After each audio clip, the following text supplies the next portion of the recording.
begin with a device for taxi driver security that we think just might work.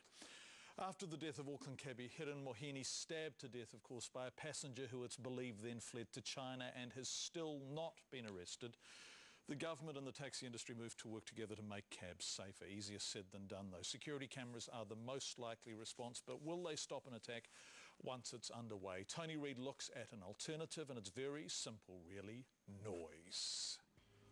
Remember Logan Pillay? We met him back in February after these drunken louts smashed up his taxi van despite the security cameras tracking their every move. Today we wanted to try out a new device, one that's aimed at stopping the would-be attacker in his steps. It's called the sound barrier. The sound barrier is a device that generates an intolerable sound spectrum and then broadcasts it at a very high volume. The result being that it makes the area that it is protecting an intolerable place to remain in, thereby forcing an intruder or an attacker to exit immediately. They come in two sizes. We tried out the small one first in Logan's taxi with the help of our actor, assailant, Ben Quegan. How long could he stay in the taxi once Logan triggered the sound barrier?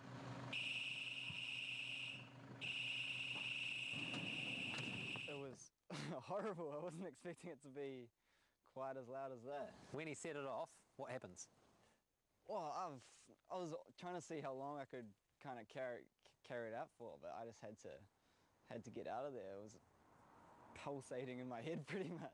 The sound barrier was invented in Sweden and originally used for crowd control. Nowadays it's used in retail stores all over Europe to amazing effect.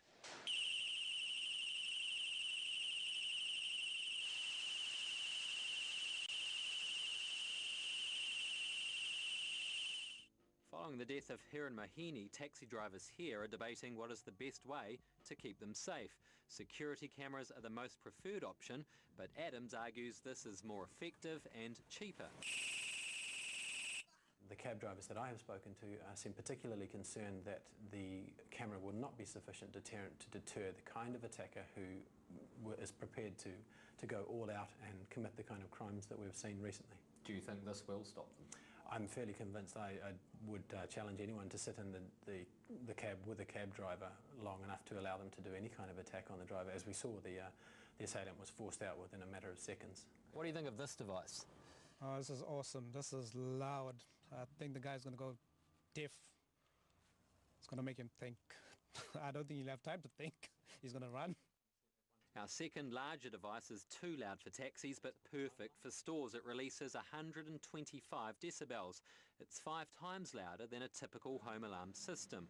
We took our assailant to a central Auckland bottle store to try it out.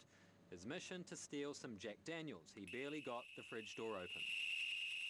What happened? You sort of crumpled down that time. It looked like you're having a fit. Yeah, I don't know. The sound kind of takes you over. It's a hard thing to describe, but it gets right into your head like a bad migraine or something. The brain pretty much gives the command to the body, you've got to leave because I can't tolerate this. And it's the nature of the sound spectrum. It's not just a loud noise, it's actual the science of the sound spectrum that causes it to disrupt the brain to the extent that the body flees. The device is loud but not loud enough to do permanent damage. Nevertheless, they should not be trusted in the hands of anyone. Is this armed? No, don't do it. Yeah, don't. Really? Yeah, it's ready to go. Don't do it. What would happen if I do? Oh, it'll just go off. You wouldn't like that? I wouldn't, no.